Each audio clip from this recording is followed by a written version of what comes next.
to our YouTube channel Sociology Sense। हम कर रहे थे चैप्टर 3 सामाजिक संस्थाएं, निरंतरता और उसमें परिवर्तन। उसमें हमने जाति और वर्ण की बात की थी। इससे पहले हम जाति का अर्थ, विशेषताएं वगैरह के बारे में बात कर चुके हैं। आज हम करेंगे वर्ण के बारे में कि वर्ण क्या होता है। वर्ण उसे कहते हैं जब सामूहिक वर्गीकरण होता है, तब वर्ण वहाँ पर स्थापित होता है। तो वर्ण में जो वर्गीकरण है वो किस आधार पर होता है, आज हम उसी की बात करेंगे कि वर्ण की 4 श्रेणियां होती है जिनके आधार पर किसी भी समूह का बंटवारा होता है या वर्गीकरण होता है, जिसमें सबसे पहला होता है ब्राह्मण का पद, दूसरा होता है क्षत्रिय का, तीसरा वैश्य का और चौथा शूद्र का। तो इसमें चारों के अलग अलग कार्य बटे हुए होते हैं, यानी कि इनके जो पहचान है वो इनके कार्य के आधार पर होती है।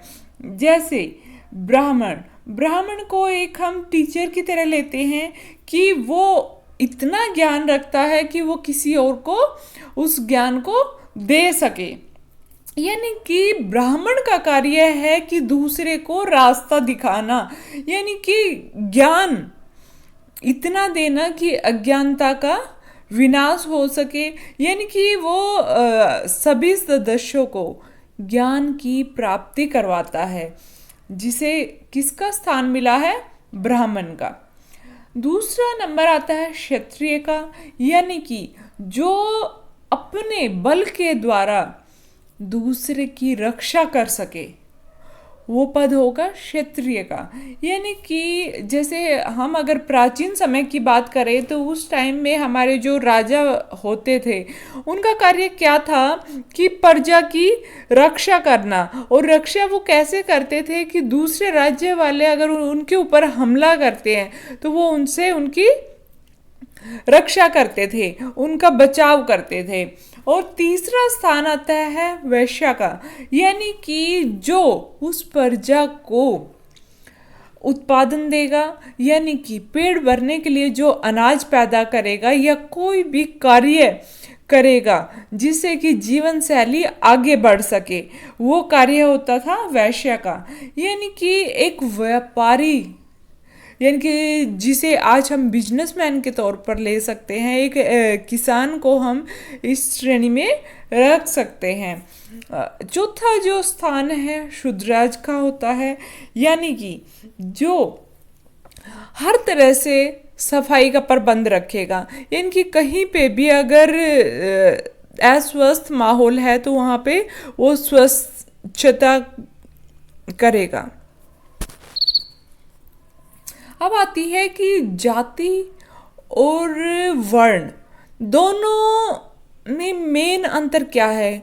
इससे पहले लेक्चर में हम कर चुके हैं कि जाति जो है क्षेत्रीय वर्गीकरण होता है, यानी कि क्षेत्र के आधार पर जातियां बटी हुई होती है। जैसे जैसे क्षेत्र अलग अलग होते हैं वैसे वैसे उनकी वहाँ पर जातियों का विभाजन भी अलग अलग ढंग से होता है। ठीक उसी प्रकार से यहाँ पर अब हम जाति और वर्ण के अंतर को प्रकट करेंगे कि यहाँ पे मेन जो डिफरेंस है वो जन्म के आधार पर हमने लिया है कि जन्म के आधार पर वर्ण और जाति में क्या अंतर है।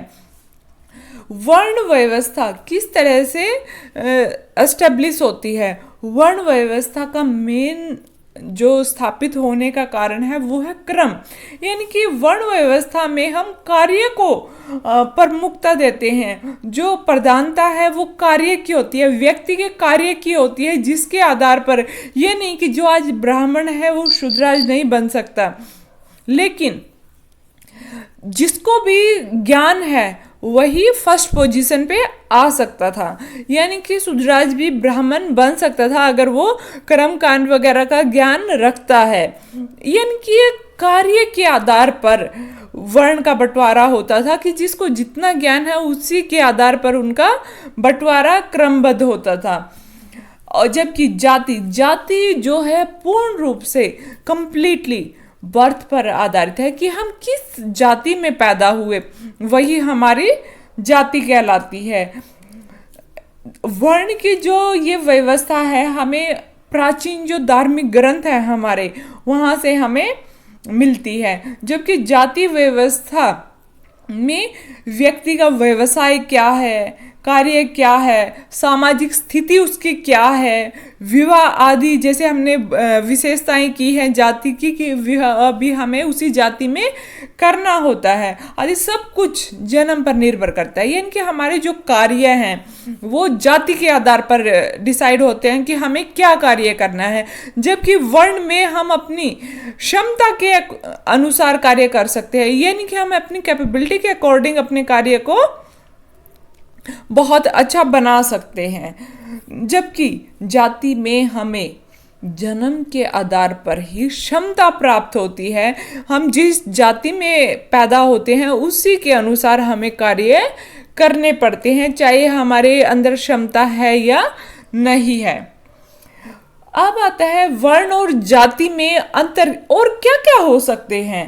तो वर्ण में क्या है कि जो कैटेगरीज हैं वो मेनली 4 ही हैं। जैसा अभी हमने पढ़ा है कि ब्राह्मण, क्षत्रिय, वैश्य और शूद्र, यानी कि वर्ण को 4 वर्गों में ही बांटा गया था। और ये नहीं कि एक बार जो ब्राह्मण है वो हमेशा ही ब्राह्मण रहेगा, नहीं, उनके कार्य के आधार पर उनको वही पद प्राप्त होता है। जिसको जितना ज्ञान होता था उसके अनुसार ही वो अपना पद चेंज कर सकता था, बदल सकता था, अपने ज्ञान की बढ़ोतरी के साथ उसका पद भी बढ़ जाता था। लेकिन जाति प्रथा के अंतर्गत 4000 से अधिक जातियां ऐसी हैं जो कि मेन रही हैं, हमेशा से ही मेन रही हैं। ये नहीं कि जातियां सिर्फ हिंदू समाज में ही पाई जाती हैं, जातियां मुस्लिम, सिख, ईसाई सभी में पाई जाती हैं, लेकिन उनके नाम कुछ अलग हो जाते हैं। ये इनके वर्गीकरण थोड़ा सा हटके हो जाता है सभी समुदायों में।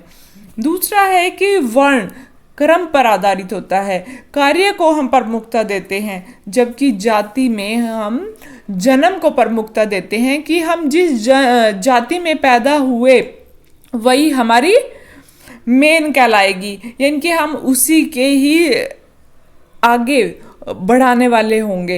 यानी कि जाति कहाँ तक पहुँच सकती है वो सिर्फ जन्म के आधार पर।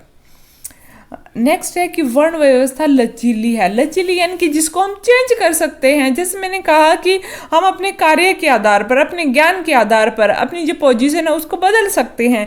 लेकिन जाति एक ऐसी व्यवस्था है जिसको नहीं बदला जा सकता। यानी कि जिस जाति में हम पैदा हुए हमें मृत्यु तक उसी जाति में रहने का एक तरह से हम ये लगा सकते हैं कि बंधन है वो हमारे लिए, जिसके कारण ये एक कठोरता हो जाती है जीवन शैली के लिए कि हमें जिस जाति में हम पैदा हुए उसी जाति में रहना आवश्यक हो जाता है।